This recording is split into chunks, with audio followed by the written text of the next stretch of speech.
is there other platforms, or is Etsy like the go-to platform for you because you kind of figured out how it works? So I've expanded beyond Etsy. For beginners, I like to say Etsy is the go-to platform. The reason for that is you can be successful on Etsy without an audience. So if you're selling on Shopify or you're selling on your own website with a plugin like WooCommerce, you're going to have to drum up the traffic. So you better have a social media following, or you better know how to work ads, or you better understand SEO. With Etsy, though, as long as you understand the keyword research and SEO behind your products, again, they have 100 million buyers on the platform. Etsy is just going to send you traffic if the thing that you created aligns with what the people are searching for. It's kind of like, it could be a similar question. Is it worth selling on Amazon, or should you sell on your own website? It's like, well, it depends. You're going to get a lot of traffic on Amazon. They'll take a cut, but they'll bring traffic to you. But if you don't need Amazon, if you're already a huge influencer, you have your own product, maybe you're a fitness influencer and you have a supplement line, maybe you don't need to sell through Amazon. Maybe you just sell through your own website. You'll have higher margins, but you're responsible for driving all that traffic. It's kind of the same thing with Etsy versus Shopify or a WooCommerce plugin or something similar. Mm-hmm. What's been the most profitable product that you've ever put out? Ooh, you're going to ask me that question, Jesse? You're going to make me spill my secret sauce? All right. I'll share one of them. No. Oh, I'll share one of them. That's done really, really well. Right. So one of those original products actually from that first ski trip, the Lake Tahoe, was these love coupons. So it was like, I think it was 8 or 10 on the page. You'd buy them, you'd cut them out at your house, you'd give them to your significant other. It's just like breakfast in bed, dinner out, movie night, or whatever.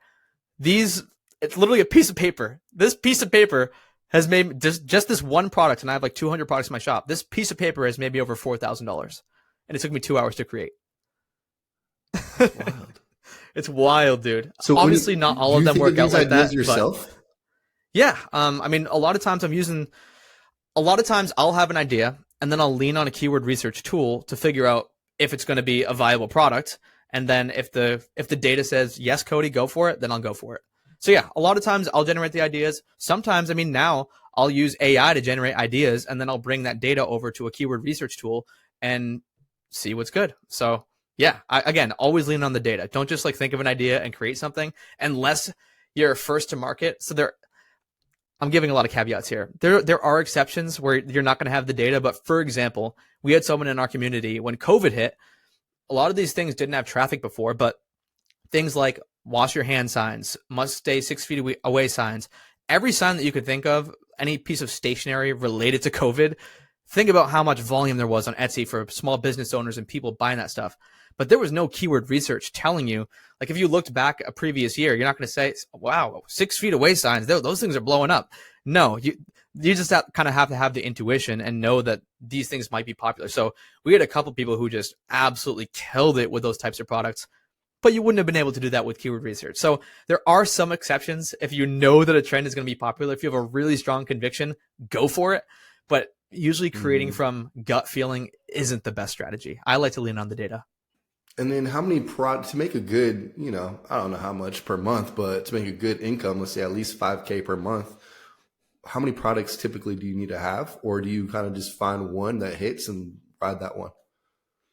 It's a numbers game. But with that being said, usually we find the sweet spot to be 100 plus products, because it's kind of the Pareto principle where 20% or less of your products are going to be bringing in the lion's share of the revenue. So I have products that I listed in my shop, even in the last year, that just haven't sold at all. For whatever reason, the customer didn't like it. Maybe I had a design error. Maybe my title was wrong. Maybe I just didn't create the exact thing that someone was looking for. No big deal. I'll have 1 or 2 out of 20 products that I create just absolutely kill it. So it's totally a numbers game. We usually see that dial, like maybe the multi-thousand per month mark, happen after around 100 products or so. Man, 5-star rating and review. We're getting Cody to spill some secrets on this podcast. Cody, what's the most you've ever made in a month? Ooh. All right. You're asking the deep questions, Jesse. So I had 1 month where everything just went right. The courses, the memberships, the digital products were killing it. We had a decent month with podcast stuff. We had flipped a house. That's the big one that makes this number really impressive. Total number for the month was $417K. $417K for 1 month? Yeah. That's top one. Podcast is over. Mic drop. Wow, that's amazing. So, man, okay. I don't know where to go from there. That's top So line, that though. was from That's what you're asking, right? that's top line. Yeah. Yeah. Okay. So over $400,000. That's amazing. So when it comes down to the real estate game for you, actually, let me ask you this. The blueprint to becoming, let's just not even say a millionaire, but financially free, let's say 10K in passive or semi-passive income. That could be rental properties, Etsy, digital projects, etc. What do you think is kind of like the best blueprint that you've seen work right now to get to that 10K of semi-passive or passive income? This is going to sound basic, but maximize the gap between your income and your expenses and invest the difference. Invest everything in that gap. And I'm not going to lean hard. I know you probably wanted a more direct answer to the question, like do this real estate strategy or invest in these types of stocks. I don't think it matters what you're investing in if you can get a massive savings rate. If you can be saving, these numbers are going to sound astronomical, but this is what it took for me to reach millionaire status and financial freedom at 25. If you can save like 80% of your income, 90% of your income, again, those numbers might sound bonkers. But if you can do that, it really doesn't matter what you're investing in so much as the amount of money that you're able to save on a month-to-month basis.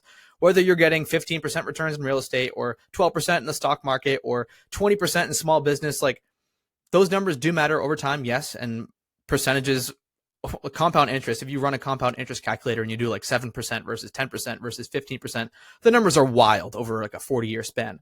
But in the short term, if you're looking to hit financial independence in the next 5 to 10 years, seriously focus on getting those expenses down as low as possible. So Jesse talked about, I talked about driving a paid off car. I'm still house hacking to this day, even though my net worth is way higher than it was when I started this journey. And I'm still frugal in some areas of my life. I'm just spending lavishly in the parts of my life that excite me, like the experiences and the travel and the going out to eat and going to events and stuff like that. But yeah, man, it's really just maximizing that gap between your income and expenses, investing the difference. And no matter what you invest in, unless it's a horrible investment, that's what I'll say. Unless you're investing in penny stocks and stonks and these like meme coins and cryptocurrencies that you expect to go to the moon, then maybe you won't hit it. You won't reach financial freedom because one of those things is likely to tank. But if you're investing in the tried and true stuff, index funds, real estate, no matter what types, you're probably going to do pretty well and you'll be able to hit financial independence in honestly less than a decade if you can get that savings rate really high.